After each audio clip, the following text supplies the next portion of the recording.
Chapter 7. Gratitude. The illustrations given in the last chapter will have conveyed to the reader the fact that the first step toward getting rich is to convey the idea of your wants to the formless substance. This is true, and you will see that in order to do so, it becomes necessary to relate yourself to the formless intelligence in a harmonious way. To secure this harmonious relation is a matter of such primary and vital importance that I shall give some space to its discussion here, and give you instructions which, if you will follow them, will be certain to bring you into perfect unity of mind with God. The whole process of mental adjustment and atonement can be summed up in one word: gratitude. First, you believe that there is one intelligent substance from which all things proceed. Second, you believe that this substance gives you everything you desire. And third, you relate yourself to it by a feeling of deep and profound gratitude. Many people who order their lives rightly in all other ways are kept in poverty by their lack of gratitude. Having received one gift from God, they cut the wires which connect them with Him by failing to make acknowledgement. It is easy to understand that the nearer we live to the source of wealth, the more wealth we shall receive. And it is easy also to understand that the soul that is always grateful lives in closer touch with God than the one which never looks to Him in thankful acknowledgement. The more gratefully we fix our minds on the Supreme when good things come to us, the more good things we will receive, and the more rapidly they will come. And the reason simply is that the mental attitude of gratitude draws the mind into closer touch with the source from which the blessings come. If it is a new thought to you that gratitude brings your whole mind into closer harmony with the creative energies of the universe, consider it well, and you will see that it is true. The good things you already have come to you along the line of obedience to certain laws. Gratitude will lead your mind out along the ways by which things come, and it will keep you in close harmony with creative thought and prevent you from falling into competitive thought. Gratitude alone can keep you looking toward the all, and prevent you from falling into the error of thinking of the supply as limited, and to do that would be fatal to your hopes.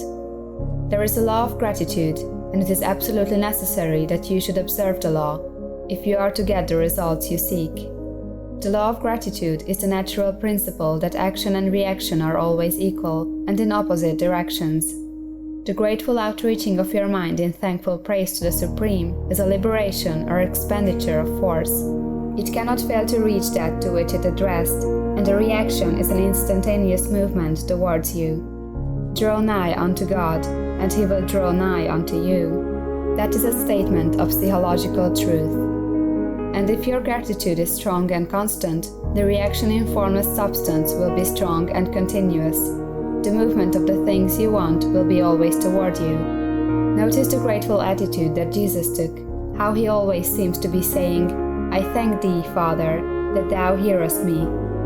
You cannot exercise much power without gratitude, for it is gratitude that keeps you connected with power. But the value of gratitude does not consist solely in getting you more blessings in the future. Without gratitude, you cannot long keep from dissatisfied thought regarding things as they are.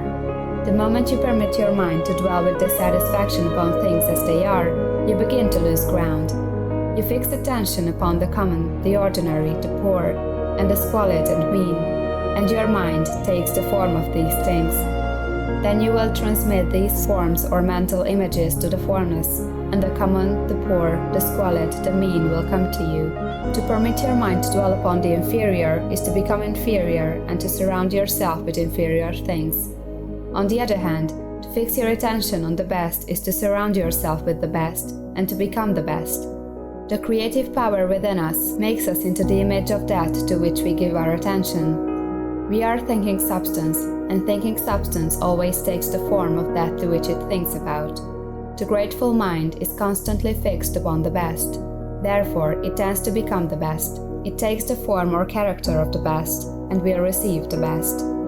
Also, faith is born of gratitude. The grateful mind continually expects good things, and expectation becomes faith. The reaction of gratitude upon one's own mind produces faith, and every outgoing wave of grateful thanksgiving increases faith. He who has no feeling of gratitude cannot long retain a living faith, and without a living faith, you cannot get rich by the creative method, as we shall see in the following chapters. It is necessary, then, to cultivate the habit of being grateful for every good thing that comes to you, and to give thanks continuously. And because all things have contributed to your advancement, you should include all things in your gratitude.